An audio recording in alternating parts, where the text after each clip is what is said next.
What's up, everybody? Welcome to WOWL Comic Chat.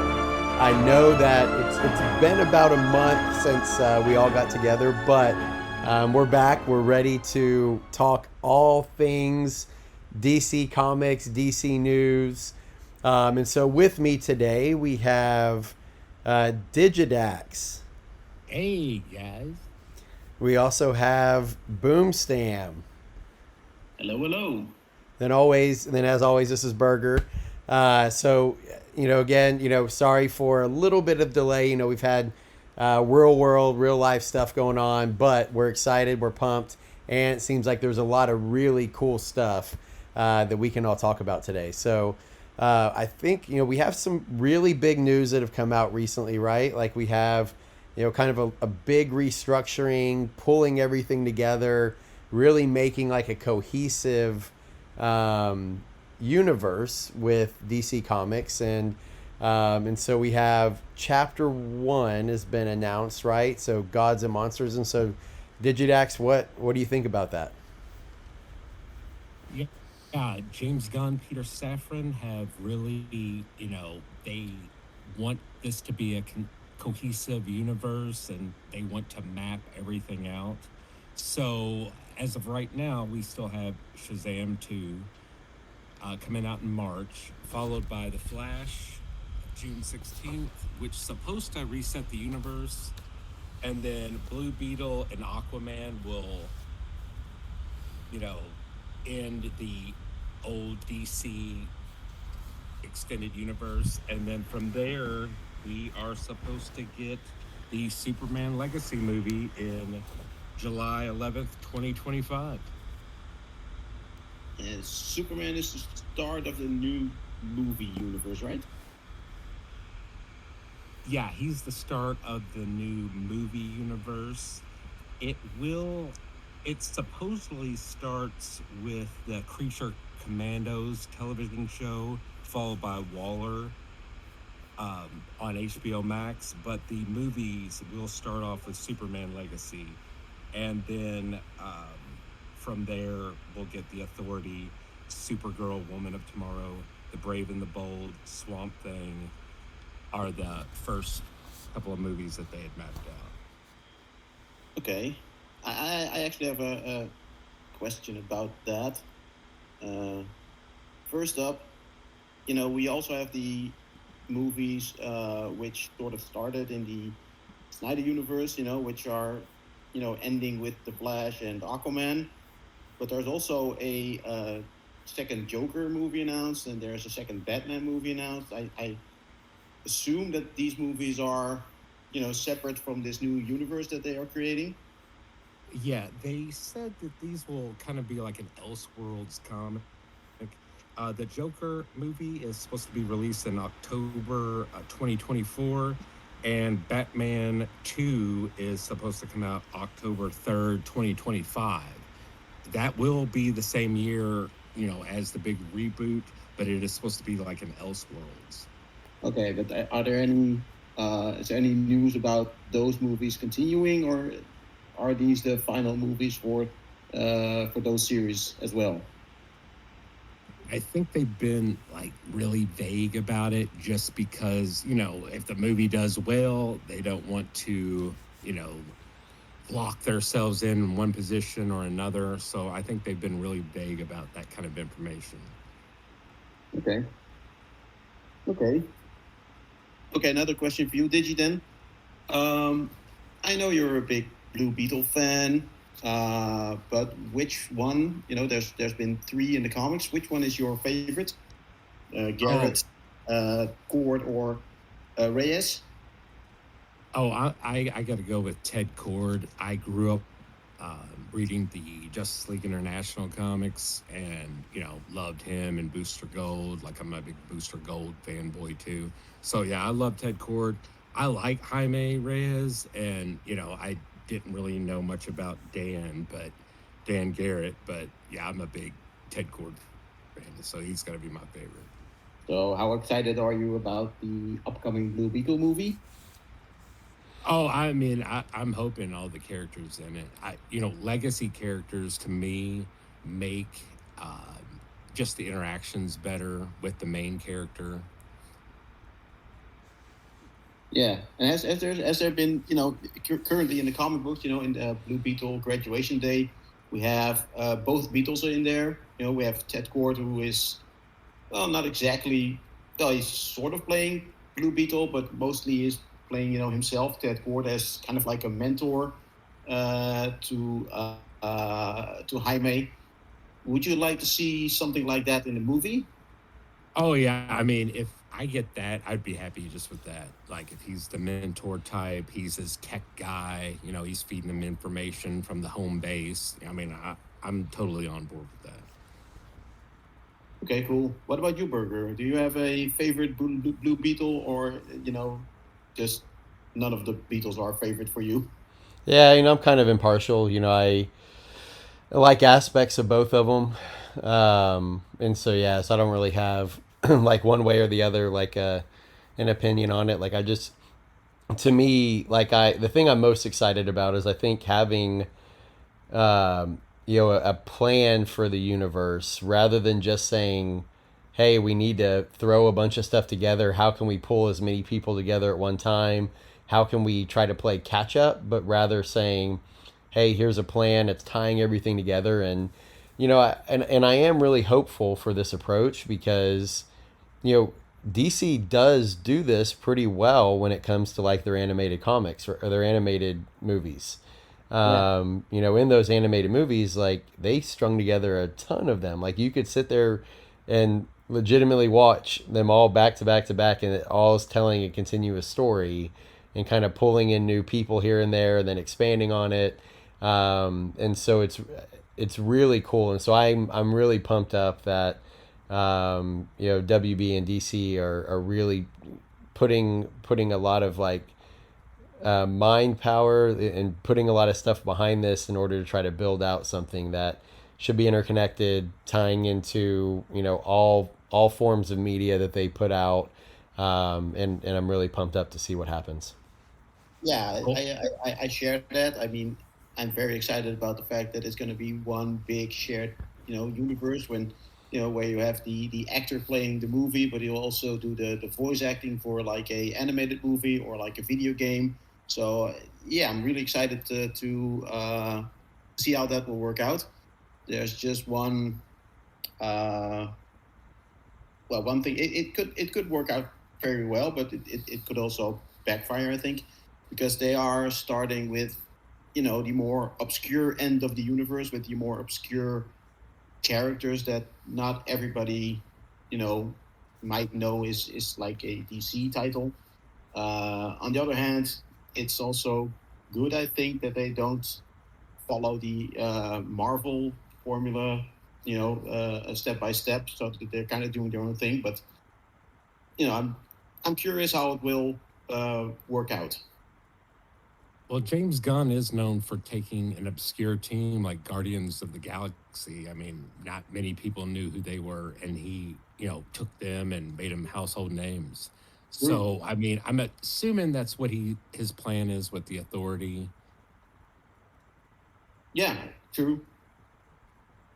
And And also, he did say that the actors, on the HBO Max series could go to the film, and the film actors could go to, make a guest appearance on a TV episode as well. yeah, that would be cool. That For would be sure. very cool. Wasn't there a like a cameo from what's his name? The guy who's now gonna play the Flash? Oh, Wasn't he on the? Ezra Yeah, Miller, yeah, he was on the didn't CW. didn't he do a cameo on the CW Flash TV show once? Yeah, it was brief, but I mean, it made a lot of people happy. People were losing their minds over it. So, Yeah, during Crisis. Right, Mm-hmm. So right. cool. All right, so a lot has popped up in the comics world since we all last got together. So yeah, several different storylines.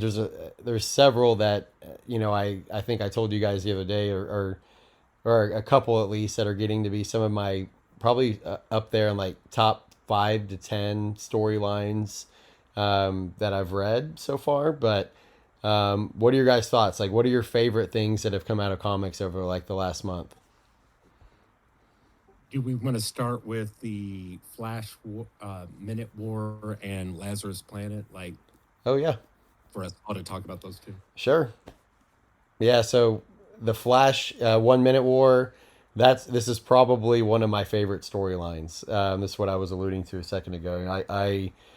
Um, one, I think it shows um, how unique the DC Earth is. Right, there's so many speedsters that are they're being called like the organic conduits of the Speed Force. But just how many of those characters there are. But it's doing a really good job to kind of pull this storyline together, give some background in a really quick way to the faction that's the ones that are kind of invading the Earth, right? And so, I guess we should say as we talk about these things, there are spoilers. So if you haven't read these, stop now, then come back to the episode later. But whenever you have this, obviously they go out and like they're just pillaging different universes to take the material back to their home universe.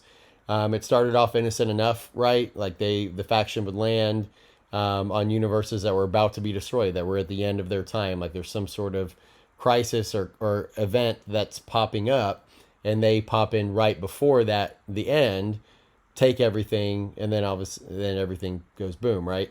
And so as they have mined and made their way through those universes, and their universe continues to expand, and it does a good job of kind of showing how all these planets and stuff are connected now, and how fast everything is moving. Um, they found that way to harness the Speed Force. They're just landing in the blink of an eye. Everything's they're taking everything they want. And then they land on this world. And, normally they'll encounter, one occasionally, organic conduit. So one person that's able to channel the Speed Force. And then generally they end up taking them as batteries, right? And they store them and they use them to continue out their conquest and jumping from universe to universe and so on and so forth. They use them to power their tanks and their weapons and stuff For like sure. that. Yeah, and so I love how this is set up. I really, really got a kick out of um, the part where they have Superman on there, and at first he's like a statue, and then you can slowly he's making noise, like words come out, and the Flash family's all huddled around. Superman just kind of sitting there off to the side. You can kind of hear him like grunting as like he's going. But I like the fact, and I think it's pretty cool that they acknowledge he's gonna catch up at some point. So he doesn't have like the ability to react and channel the Speed Force, right. Like this is all just his physiology, and they're saying he's gonna catch up at some point, and then at that point, like I think he adds a total new dimension to this 1 minute war thing if he can do it soon enough. But I really like that how it kind of does that nod of who's faster, Superman or the Flash. But then they still even find a way to say, hey, at some point he's going to catch up. I mean, what are your guys' thoughts?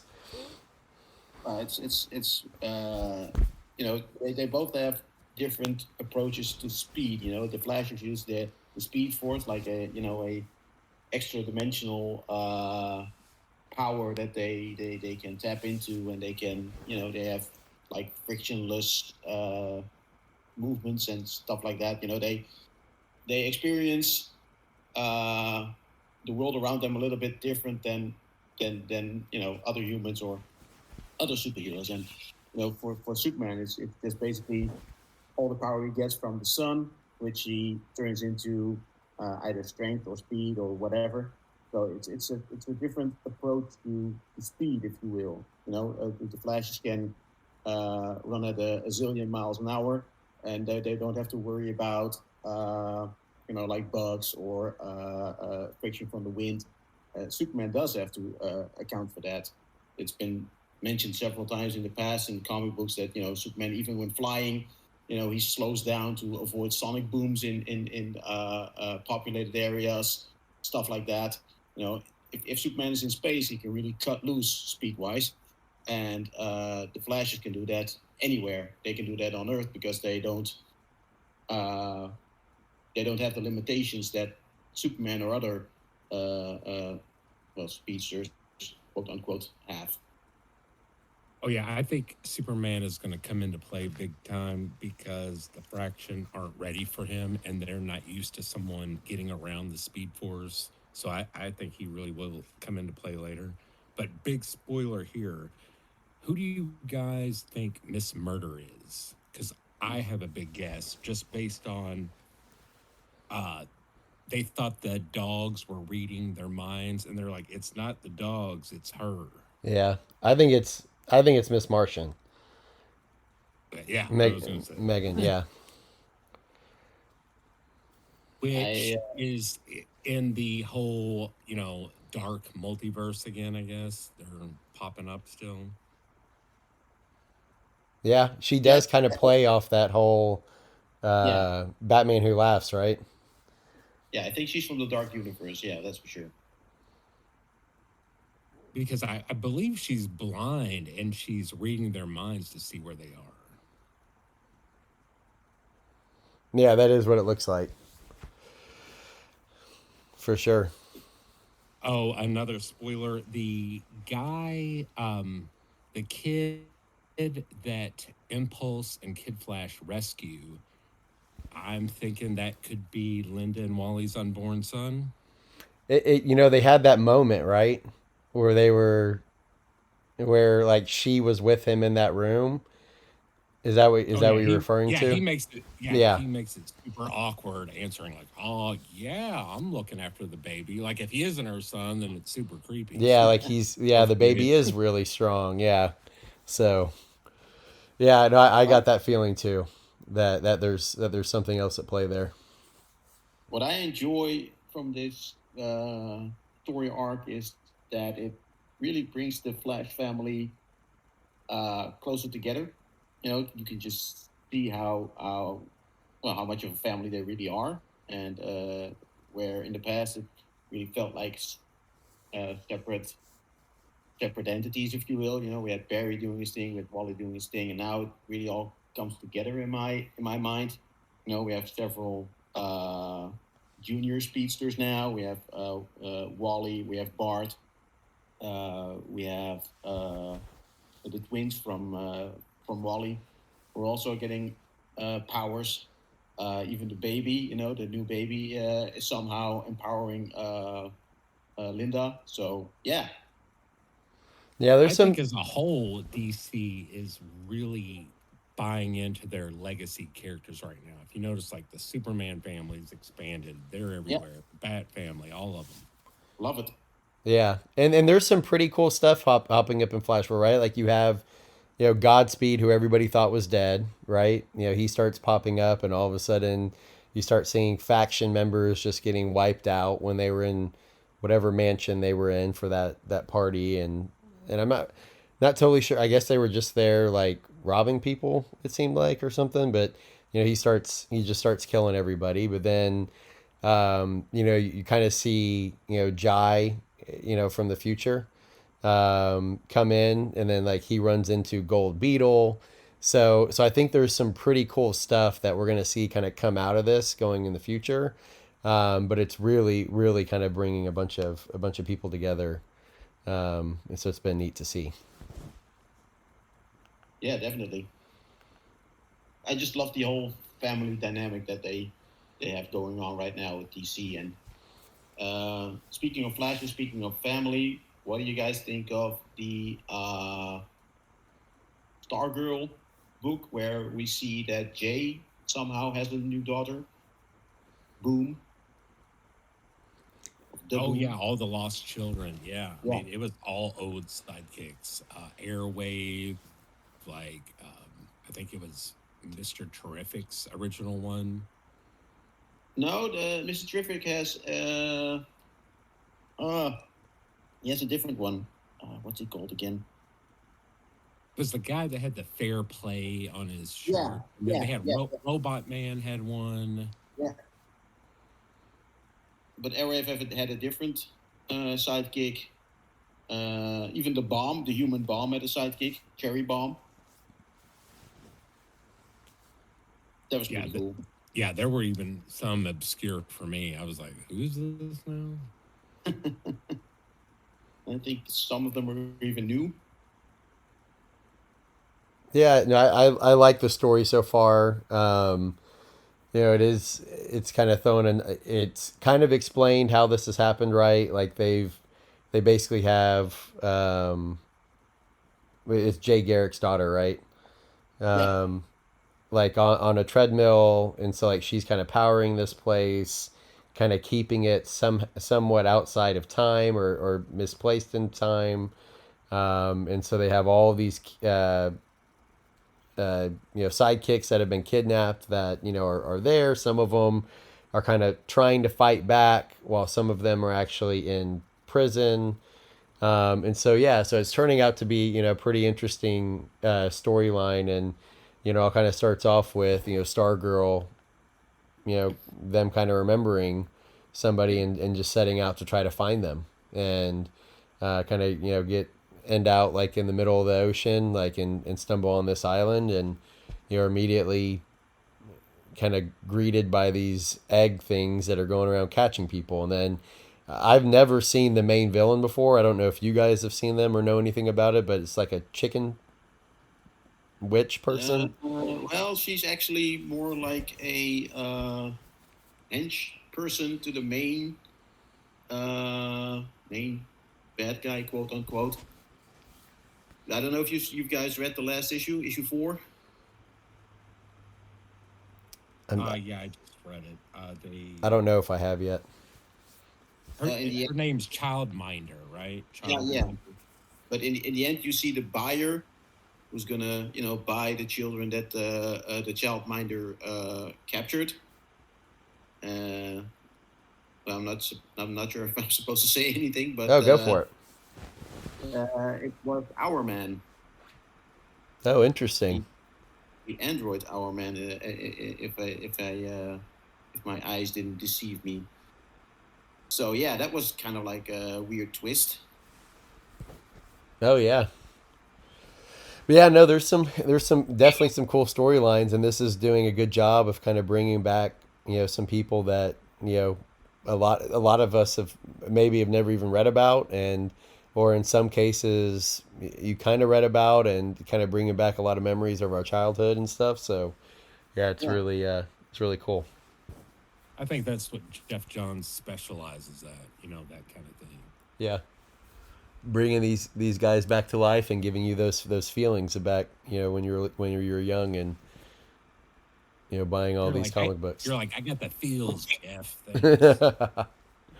There you go. So the big thing going on right now is Lazarus Planet, right? What are your guys' thoughts on that? Oh, I'm a huge Monkey Prince fan. No, I mean, he's actually grown on me, to be honest. This has actually got me to start reading his comic books. Yeah, it has. It was yeah. Great. So yeah, I wasn't a big fan of Monkey Prince. I mean, I've been reading it from the start, but I wasn't that into it. I kept reading it because it came out weekly, so I read it. But I didn't really get into it. But like Digi said, he is growing on me just because he's part of this larger story arc, and I think it helps his book itself. It kind of ties into it. If it would have been a standalone book, I think it would be a little bit more forgettable. Yeah, I mean, his main villains are the Devil Neza and King Firebull, so I mean, it really ties him in there. Yeah, definitely. So, what are your guys' thoughts on the approach and everything from Lazarus Planet, and how to get kicked off? Like, you guys want to start with that?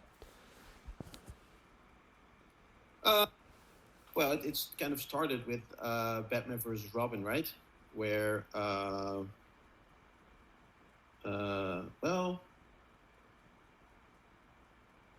it kind of started with Batman versus Robin, but it also kind of started in Batman versus Superman, where they first defeated the Devil Neza, where they trapped him, and then in Batman versus Robin, Robin goes to Lazarus Island, and he somehow gets under the influence of I think the Devil Neza, and then he frees him, and then the island, the volcano explodes, and the whole world goes wonky with magic, and everybody's powers gets mixed up and gets turned around. I thought that was pretty cool.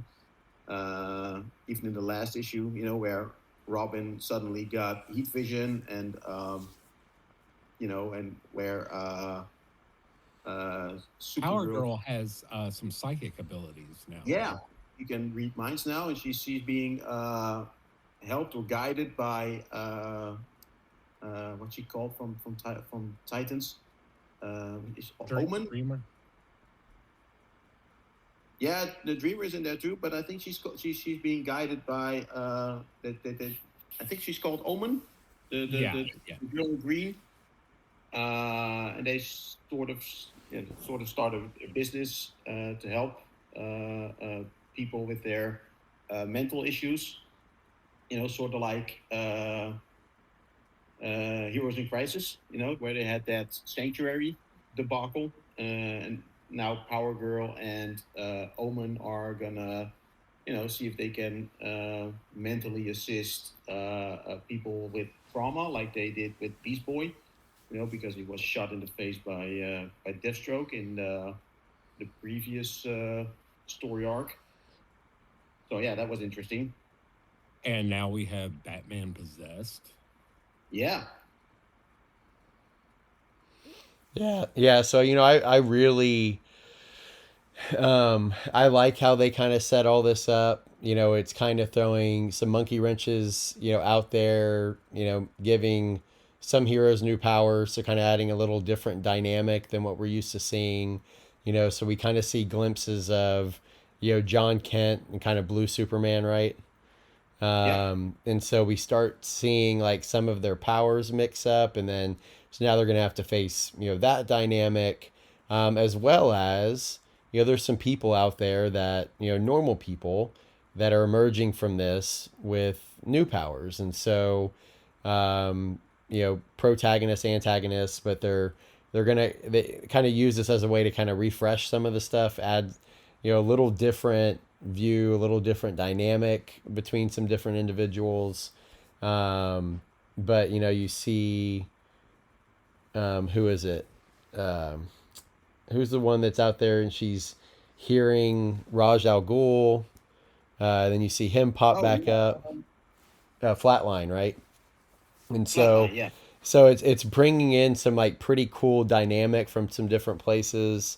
But yeah, then as you kind of work through this storyline and seeing how people are dealing with their powers changing, and just how they're all kind of interacting with each other, dealing with magic, and then they free all the magic, the main magic users, which kind of weakens the storm that's happening, and then at the end they imprison King Fireball, who, if you read Monkey Prince, kind of goes back into like how he got where he is and why he is the way he is, and you kind of see that whole dynamic play out. But yeah, it's been I think it added a fresh look, and kind of brought back in some people that we haven't seen be mainstream in a while. But then it also kind of leaves a little teaser at the end when you see, Batman still possessed, right? And he just kind of pops up out of nowhere, and he's kind of guiding people and kind of giving some words of wisdom. But then as it kind of pans out, you can see he's possessed. So I think it's kind of adding some fresh things for the future. Did you guys see any artwork or like upcoming stuff for the near future. Because what I've seen is pictures of Batman with Fate's helmet, and Fate helmet having the bat ears, having the shape of the bat ears into the Fate helmet.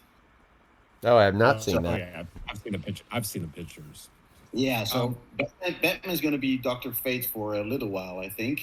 But I do wonder where they will go with Doctor Fate, if it's going to be Kent Nelson again, or if it's going to be the Egyptian guy. Khalid. What was his name? Yeah, Khalid. Yeah, Khalid. Yeah. So yeah, I wonder where they're gonna go with that. one of my favorite, the Lazarus Planet Legends Reborn offshoot was that they brought Firestorm Ronnie Raymond back. I was pretty excited about that. And in the Lazarus Planet, we were gods. They allude to that Aquaman says that the trench are his ancestors in that book. Really? All right.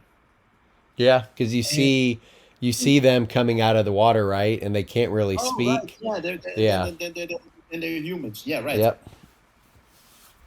And they're gonna, their humans are washing up on the beach naked, and they're gonna bite other, real humans. Oh yeah, that was kind of cool. Yeah. We also get the return of Billy Batson as well. Yeah, it's about time. It's about time. Speaking of, there's also a new comic book coming as like a prequel to the movie. It's called Shazam: Fury of the Gods. Shazam only matters. It's gonna come out next week. Yeah, I saw Well, I've that. already got my tickets for the movie, so I'm ready. Perfect.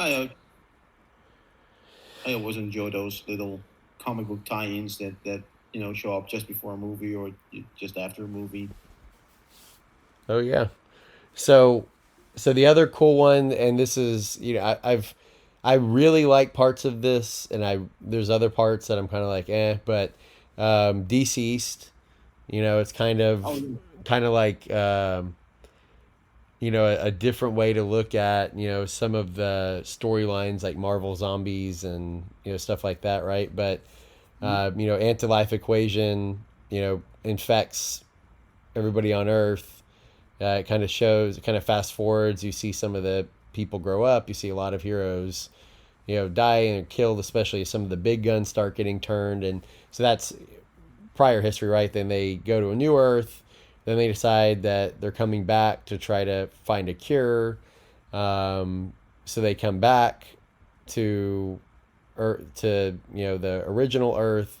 They find Cyborg. They find the cure. They start freeing certain individuals, like Superman, who was just sitting in the sun for the entire time. And so now we kind of get to where you start seeing like cosmic entities getting infected Like with Mr. this. Like, Huh? Excuse me? like Mr. Mitchik Bizzlik, whatever his name is, the imp. Oh, yeah. Yeah, so That's you're close seeing enough. insane cosmic wars, right? Like Yellow Lantern, Dark Side, who's infected with anti-life equation. Um, so Yeah, so it's setting it up for some pretty cool stuff, I think. But what are your guys' thoughts? I don't know again if you guys read the latest issue, but oh my God, what happened at the end? Oh yeah, Oh my Alfred, yeah, Bruce and Alfred Alfred, being the right? Spectre. Oh my God, that was so awesome. yep. Well, so what you see is it has that big war, right? So there's Mr. Mitsopitalik and Spectre like fighting and like using like planets as weapons and like tearing holes in reality as they're sitting there fighting, and Superman saying, "Hey, I have to enter this fray." So you see him, speed off. He kind of, you know, flies in, hits Mr. Mxyzptlk, who's infected with the anti-life equation, takes his mind off their battle for enough time for Spectre to deliver a killing blow. And then in his like kind of like dying breath, kind of being like, "Hey, you got me, but I'm gonna take your heart." He rips out Jim Corrigan, right? Yes. Which then ends up dying in Superman's arms while they're sitting in space. So Spectre now is kind of untethered because he doesn't have that mortal tether who kind of keeps him doing what he's supposed to do out there, like going crazy with vengeance, right, and all that stuff. And so then you see, as this happens, like it kind of shows that the Earth is getting attacked, right, and as all these things are happening, Alfred's love interest, I forgot her name, Doctor Leslie Tompkins. Right? Yeah. Leslie. That's right. Yeah. So she gets infected, and so he gets like fueled with rage, which then kind of pulls Spectre to him, and then you start seeing like all that kind of unfold. So it's really really cool. Really enjoyed it. Actually, Damien as Batman, he was fighting a possessed Highfather, and Highfather was about to kill Damien. Oh yeah. And that's when Alfred said, "You're not going to take another son from me," and he became a Spectre, and he punched a hole in Highfather's face. Yep. That You don't want to piss off Damien. Alfred. Oh no. Might kill Damien. Oh no! Please Yeah. don't. What I thought was pretty cool was it kind of started with in the previous issue, Mr. Mxyzptlk, he kind of flew through the planet Villovok 6, whatever, Kilowatts planet, and in this issue they kind of came back to that, and how Superman was just like he couldn't do anything about it. He's one of the most powerful guys in the universe, and he was like helpless. He was like it happened even to him in like a split second, and like a gazillion lives that were lost, and Superman was powerless. And they kind of reflected on that, and I thought that was really powerful. And at the same time, the stuff that we just talked about with Alfred becoming the Spectre, that kind of brought the whole battle to a much smaller scale, to a very personal level for Alfred. There's this whole big cosmic battle going on, but for Alfred, it was like his world was about to end because he almost saw his not his son, but his grandson die. He almost saw his last family die after having to kill his own family. So that kind of brought the whole story back to a more personal level. So I thought that was very well written. Oh yeah. Did any of you guys get a feeling like when Superman sped off to go try to interfere with Spectre and Mr. Mxyzptlk, that I was like, okay, how's he going to get him to say his name backwards? He was hooking pretty rough in this comic. I was like, he'll probably just say it randomly. Haggard in this one. Yep. Well, cool. And then any other comics stand out to you guys that you guys want to chat about? Oh, I actually have one that it hasn't been out much lately, but what do you guys think of Dark Knights of Steel? I have that. I did not read it. I just kind of skimmed it. It's so good. Yeah, I've liked it a lot. Right now. Yeah, I've liked that storyline a lot for sure. Like bringing in, making kind of, obviously there's a lot of question marks. Like you're kind of like, why are these guys all fighting each other? Then you go to find out towards in the last comic, I believe, unless one's come out that I haven't seen yet, that it's basically the White Martians doing this to everybody, right? So yeah. So I think it's setting it up for some cool things of kind of fighting those creatures that is a lot of times they're and Superman has said in the past that this one of the strongest players in the universe that he's ever come across is John Jones, right? Martian Manhunter, and so I think bringing that dynamic in of having like the white Martians being the antagonists in this, or future antagonists, it really opens it up for probably some pretty epic battles. One last thing, I wanted to get back to Dr. Fate, like the Helmet of Fate at the end of the Lazarus Planet Omega. It's picked up by Dreamer, right? Yep. And then we have Justice Society 2. We see Kent traveling through time, right? Yes. So, I mean, I'm wondering, like, and then Batman has it, but, I mean, the Helmet of Fate's all over the place right now, and I think it was one of the major factors that caused the Lazarus Planet, right? Didn't they use the helmet to, to have Black Alice pull the powers from all the magic users and put them in the Devil Mesa? Wasn't it like a conduit to? Yeah, that's what they did. Yeah. So yeah, it's a very big centerpiece, if you will, for the magic world in DC, and for the story arc of Lazarus Planet. So yeah, I wonder where that will be going. And I think Justice Society is a little bit separate from that. I don't think it will tie into the Lazarus Planet story much. It's still a cool story, but I don't think it's related to Lazarus. The one cool thing I enjoyed about it was he's in, I think, the 40s, Kent Nelson is, and he sees Thaddeus Brown, which was the person that Mr. Miracle learned from and took his costume later. Yep. Yeah, that was in Justice Society, I think, right? Yeah, issue 2. Yeah.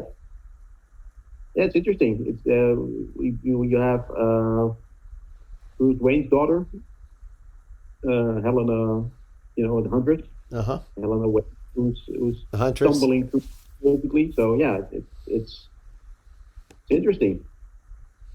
Yeah. So throughout it, right? Like it kind of is all seems it's all kind of centered around her, Helena Wayne, and this really powerful character that's able to wipe out like entire iterations of JSA, trying to get to her, right? And she's kind of like his blind spot throughout this. And so it's kind of bouncing her around to different iterations. The Fate users can kind of like are getting glimpses and getting affected by parts of this, happening throughout the timeline, right? But yeah, so far, I mean, I've been a big fan of that comic as well. Makes you wonder what will happen to the current Hunters, the Helena Bertinelli version of the Hunters. Maybe she will be replaced by Helena Wayne, or. Hey, Digidex, does Boom sound really muffled to you? Yeah, you're. Oh, sorry. Yeah, maybe check your mic. There it goes. Like I said, it makes you wonder what will happen with the Helena Bertinelli version of the Huntress. Maybe we'll have 2 Huntresses after this is done, or maybe the one Huntress will be overwritten by the other Huntress. I don't know. Thoughts? Maybe Huntress needs a sidekick too, I guess. I don't know. Yeah, maybe. Yeah, with the way they're writing it now, with having this like expanded, universe, or tons of universes, and dark and light side, and all this, like you have, like there's so many different ways this could be playing on. You see, in what was it?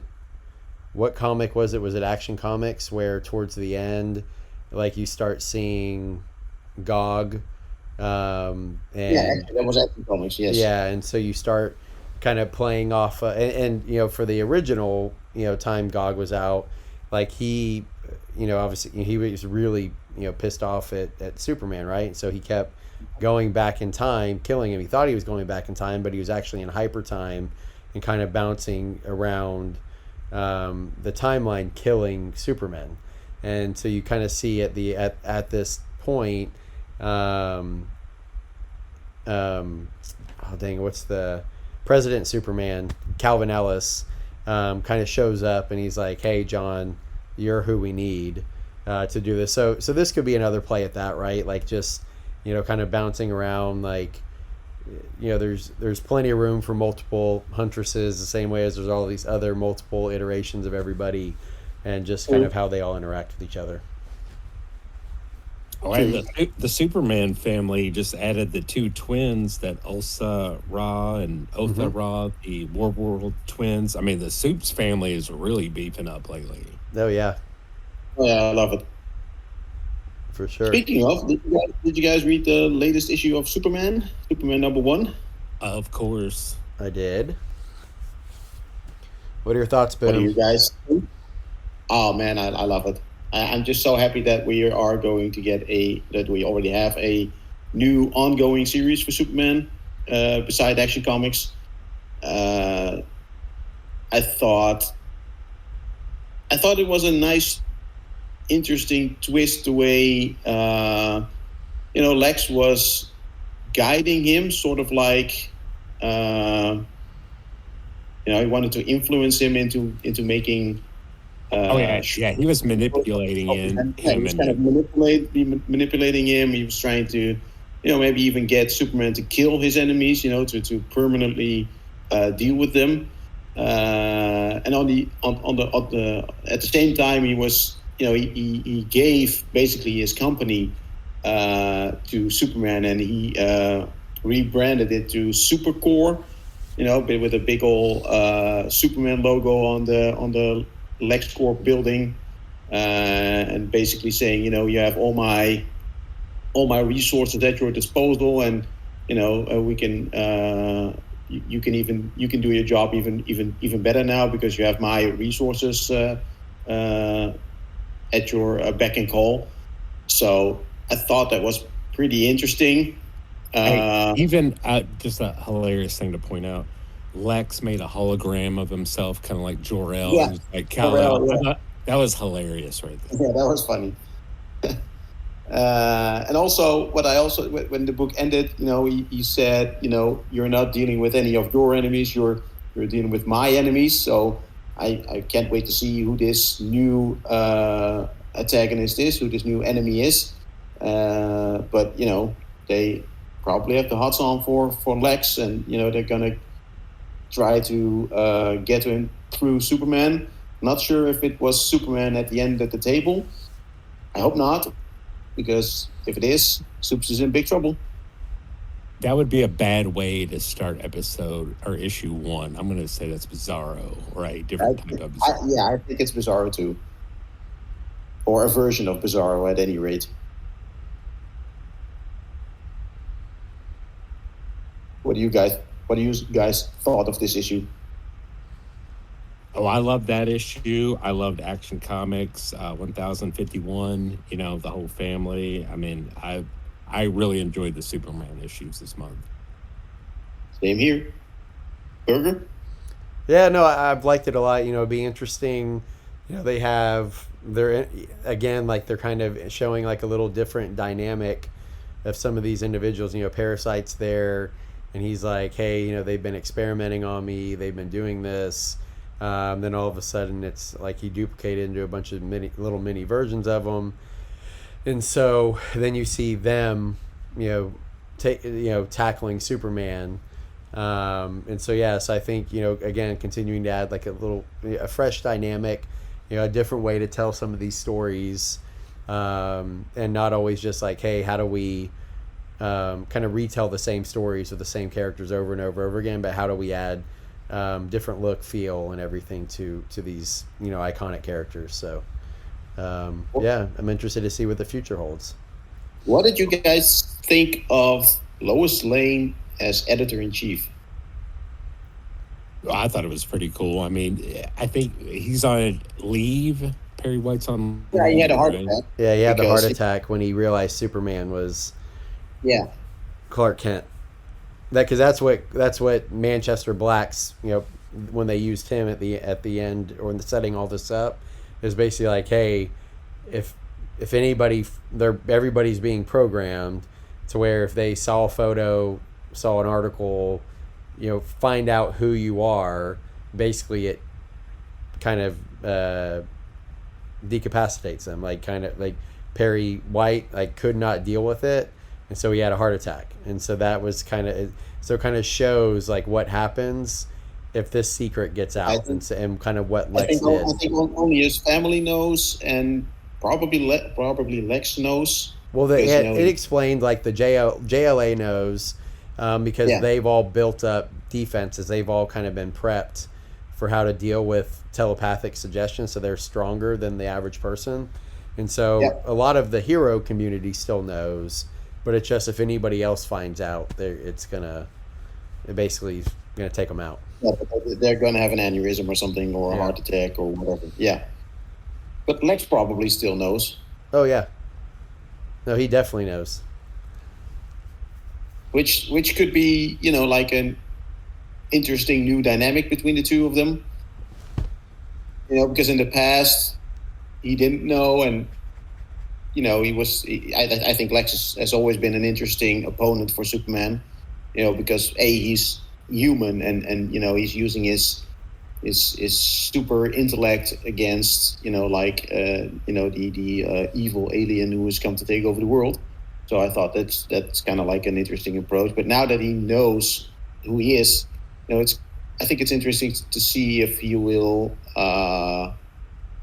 if he will use that information to blackmail or to attack Superman in some form or another. Well, but remember, he kind of said it like when it was setting all this up, where he was like, "Look, like I realize that the things that are going on out there, he kind of paid homage to all the past crisis and everything that's been popping up, and how the solution has always been Superman." And he's like, "I think that what we're facing in the future is even worse than what we've seen, and I need you to be at your best and your strongest to be able to handle that." And so I think Lex absolutely knows, like, hey, like he I think in his mind he's doing this to protect and prepare Superman for what's to come. Like, but how long will it take for Lex to make like a move saying, okay, you have a family, and that family is holding you back because every hour you spent with your family, you could have been saving somebody out there. So let me just get rid of your family for you.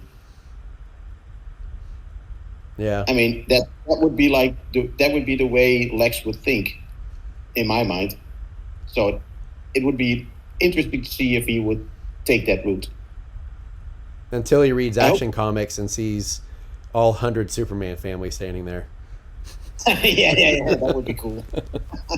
Hey, and we even got Super Man too. Yeah. So. the Chinese version of Superman, yeah.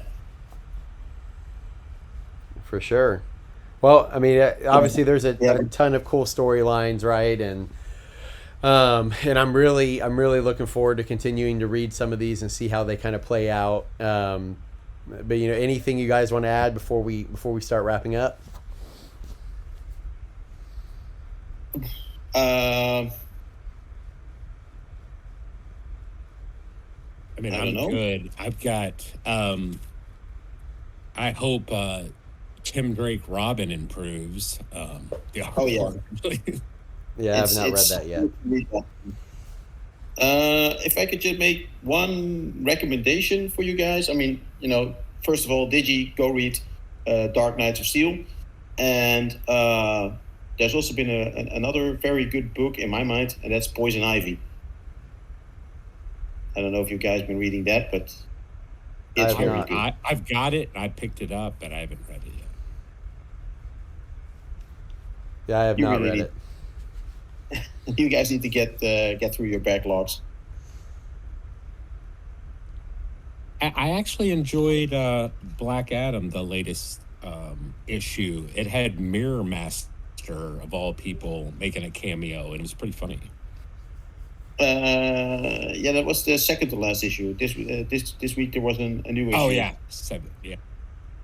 But yeah, it's. I mean, it's not bad. I mean, I like it, but it's not really. I mean, I like the new Black Adam, the you know, his what do you call it, his ancestor, or you know, the current, the Malik, you know, the one with the white.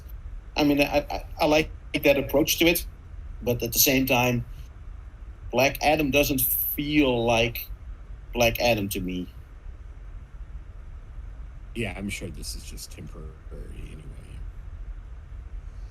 Yeah, I've kind of liked the change. I like seeing him leaning into being a little more hero lately but I haven't read his latest comic books, so the latest issues of them. So, but I've kind of liked that change, like seeing him on JLA and all that stuff.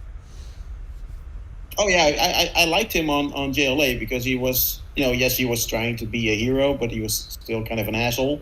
Yeah. But in his solo book, when he's not, you know, powered up, he's like a businessman, sort of, you know, type of guy. And I always liked the idea that if he changed back to being human, he was always Black Adam 24/7.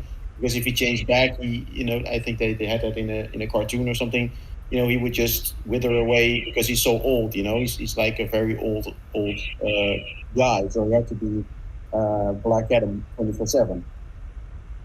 And I like him as Black Adam. Yeah, I'll have to check it out.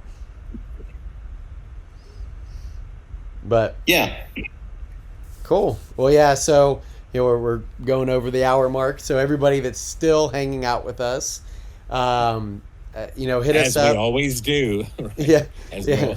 Well, obviously, there's a lot to talk about. We're all pumped up and excited about it. But for our listeners out there, if you guys made it to this far, yeah, let's do something. Let's throw something out there. So if you guys, you know, hit us up. If you guys want to try to join one of our podcasts, you know, let's say hit, since Boomstam is somehow a moderator, I think, in 5,742 different Discords. Find him, message him, and let's say, just say Action Comics, and we'll take everybody that does that and just type in the words Action Comics, message him on there.